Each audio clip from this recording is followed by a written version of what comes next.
Learning to be alone, learning to be okay with yourself is probably one of the most important things that you can learn to do. Like, people who know how to be alone are extremely powerful people because you're much less susceptible to following the crowd. You're able to think more independently. You completely rely on yourself. You learn 100% self-accountability. You have that mindset where everything good or bad that happens in your life is completely predicated on you and what you do.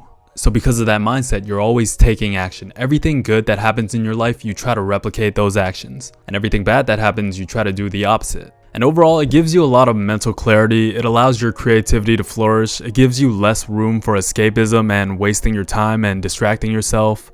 It allows you to fully focus on yourself and what you want to do in life. The most time I ever spent alone was back in my college days. I didn't have any of my friends that I grew up with. I had a really hard time meeting new people that I could relate to. Like, my freshman year was actually the most social I'd been just because I felt the pressure to live the college lifestyle. So I was doing things like joining a bunch of different clubs, basketball community, joined an intramural team, joined a gaming club, League of Legends, fellowship club. I was going to like Bible study in the library. I was going to networking, events, hangouts, etc. And ironically, I never felt more alone despite being the most social I'd ever been. And again, that was mainly because I just couldn't find people that I could relate to, especially freshmen in college. I could kind of feel the desperation from other people my age to forcibly network and try to make friends, just out of the fear of being alone. And I remember thinking to myself, like, so many of these interactions felt forced. Like, it was kind of a gross feeling, to be honest. And most people my age, to be honest, was just concerned with getting lit, drinking, going to the next party, etc. Which is natural, right? That's to be expected for freshmen in college. But it was something I had zero interest in myself, and it made me realize like how little I actually fit in. The funniest thing about my entire 4 years in college is that I actually moved to a different apartment every single year. Like, that's how alone I was. Like, I had people that I did activities with, basketball, church, gaming, but no one I'd really hang out with outside of those activities.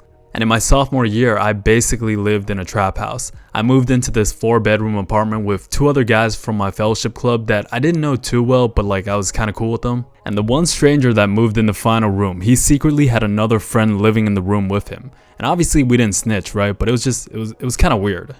Like, every now and then this random dude would come out and we'd like forget who he was. And those 2 guys actually played for the football team in the community college that was nearby. And bro, they did not care about us at all. Weed, drugs, lean. Like, I don't even know what they were cooking up, but they were cooking up something. I swear I never used that kitchen. Every now and then there'd be a few unlicensed firearms just laying around. Like, these were dudes from Chicago, like inner city Chicago. Like, real ass dudes from the hood. And the both of them cared so little about us that they started bringing the entire football team over and throwing parties like every other day. Every Tuesday night, Thursday night, and it got so bad to the point where the 2 guys that I moved in with, they ended up leaving just because, like, I think they were like scared of them. I decided to stay just because I didn't want to move again. Like, it was already like 2 months into the school year. I didn't really have like that much of a problem with them. Like, I'm pretty easygoing. So basically that entire sophomore year was just me and these other dudes living in a trap house for an entire year. I was basically living with their entire college football team for like half the year. Like, they'd be sleeping on the couch, the apartment door would always be open, like even throughout the night. Random football teammates or cheerleaders would just be walking around the apartment. And again, I was cool with them. I wasn't really that bothered. I kind of just slept with AirPods in like every other night when they partied. They would invite me to party with them, but I think it was really just like, hey, we're about to party whether you like it or not. Like, they were just giving me a heads up. And I remember bro would be like, yo Derek, we're about to get lit. You trying to party with us? We gonna bring some honeys? And I remember I would just lie and be like, nah man, I gotta study for this midterm. Y'all do your thing though. Bro, I swear, the amount of 50 Cent, Migos, Tory Lanez that I listened to that year was insane. But yeah, it was really my college days where I really learned to be alone, to be by myself, being away from home, no real friends, couldn't relate to anyone. And there was a lot of days where I just couldn't sleep, right? I was awake at like 3, 4 a.m. So I just ended up using the apartment gym. A lot of times I wasn't even listening to music. I was just letting my thoughts flow. I'd be done working out at like 4 a.m. I'd take a shower and then be awake at 5 a.m. and I'd be sitting in my apartment room, not knowing what to do. And that's actually how I started making videos. That was how I made my first video at 5 a.m. just unable to go to sleep. And as weird as it sounds, I don't think I ever would have started making videos if I didn't spend that time just being alone as I was back then. Because really, something even as simple as starting a YouTube channel, that could have been derailed just by being surrounded by a lot of people, by a lot of voices, by a lot of friends. Maybe I would have been scared of the judgment or the voices around me. Something as simple as starting a YouTube channel, that could have been enough to stop me from ever starting. And it also forced me to ask myself like who I was and what I wanted out of life without external influences. I had to be uncomfortable with my real self. Like I started thinking really critically, and it's part of the reason why I'm so introspective. And just reflecting on a lot of things like what even is the point of all of this? Like really, I'm going to class, pulling all-nighters, paying thousands of dollars, buying this useless textbook written by the professor themselves to funnel a secondary income, to learn all this information that's on a PowerPoint that's 5-10 years outdated, knowing that I'm never going to revisit this material after I take the final. Like what even is the point of all this? Like what's the point of life? All those existential thoughts that you have in the back of your mind when you're going through your phase. And it's something that everyone goes through at some point. But man, back then it was really just me and God. And bro, I swear there were some days where I went like 4 or 5 days where I didn't talk to a single person. I would just go to class, go to lecture, discussions, take notes, eat my own lunch, go to the gym or go play basketball in between classes, go back to my apartment. I would make dinner, study, play some League, watch YouTube, and that was my routine for about 3, 4, 5 days straight. And then I'll say something and be like, wow, I haven't heard my own voice in about 4 or 5 days. And this is obviously a more extreme example, like I've always just been more introverted. I kind of just had to learn to be able to turn on an extroverted side whenever I have to. But to be honest, I think there comes a point in everyone's life where there's an extended period of time where you're more alone than you have been in the past. A period of time where you're forced to be alone. And I've always said how you navigate this period of your time is going to be extremely important. Because being alone forces you to get to know yourself. It forces you to be honest with yourself. Like there's nowhere to run. Those thoughts that you run from, that you want to confront, you're forced to. And it forces you to make decisions without outside influence. It helps you gain insight into who you are as a person. And that's something that's uncomfortable for a lot of people. The vast majority of the population, to be honest. That's why a lot of people feel more comfortable when they're with other people.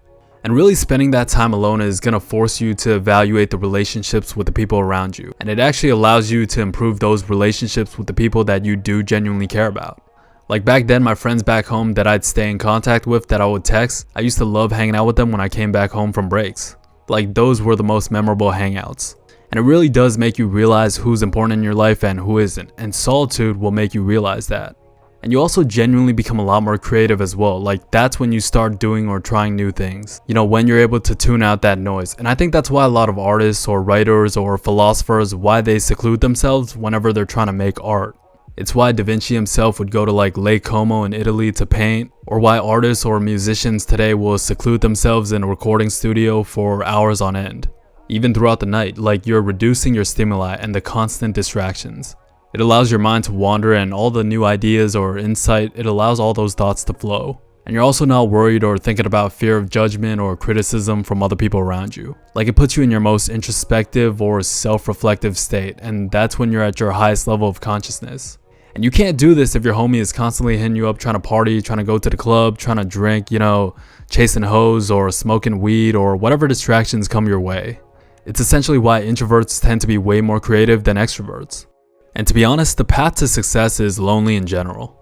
And sometimes, most of the times, it's just going to be you on your path alone, grinding, just dialed in and focused on whatever goal you have, trying to elevate yourself. It's a lonely path physically and mentally, right? Like not a lot of people are going to understand. People are going to ask you things like, why are you always alone? Or why don't you ever want to have any fun? But it's because you're so dialed in and focused on your goals. And most of the times, those are the people that are trying to cope with reality or exercising escapism the most. Like what you gotta understand is that nobody ever runs this race with someone else. Like yeah, you can be getting help or running in the same direction, right? But everybody runs their own race. And the sooner you realize this, the more of a head start you're going to have. Like bro, I guarantee you that any breakthrough or any epiphany you've ever had in your life was when you were alone, was when you were by yourself. Maybe you were in the shower or laying in bed before you slept, or you were just awake at 2-3 a.m. and you couldn't sleep.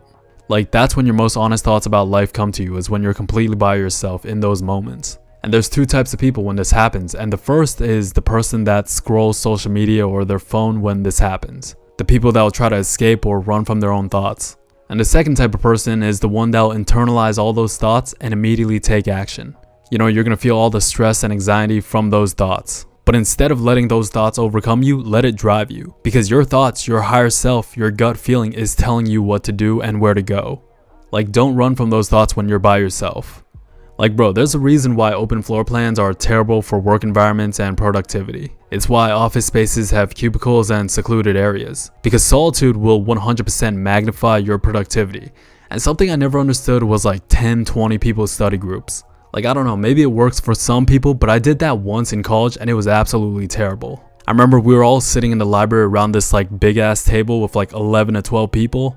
And everyone's stuff was just all around the table and it was like a mess. People were talking to each other. You know, there was too many ideas going around and I was like, how do people do this? Like, how do people focus? And ultimately it comes down to this, right? This is the point I'm getting at. The world is filled with distractions and most people are distracted. If you learn to be alone, you can minimize distractions and sharpen your focus and then you can win. Like the more you're able to think independently, the more you're able to be yourself and not need to follow the crowd, the more successful you're going to be, the more of an authentic life that you're going to live, the more confidence in yourself that you're going to have. And of course there's nuance and balance just like anything in life, for all the double-digit IQ that I'm talking to. Like obviously don't go seclude yourself in some cave somewhere just working, like make time for connections and social interactions. But the point is you have to be able to learn to be alone if you want to win. And not enough people give this advice. Like you hear stuff like hard work and consistency all the time and whatever else, but nobody ever advises you to learn to be by yourself, to learn to be okay with being alone. People that are able to be alone are powerful people. Like most people aren't taking the road less traveled. Therefore, the road less traveled is going to be more lonely. But if you don't want to be like most people, then you have to take that road less traveled, even if it means being more alone. And bro, I promise you, when you're able to learn to be okay with being by yourself, you will become unstoppable. Anyways, hopefully you guys got some from that. I hope your year is going well. Hope you're on your goals. Make sure you stay on it. Never give up. And with that said, make sure you stay true. I'll talk to you real soon. Peace.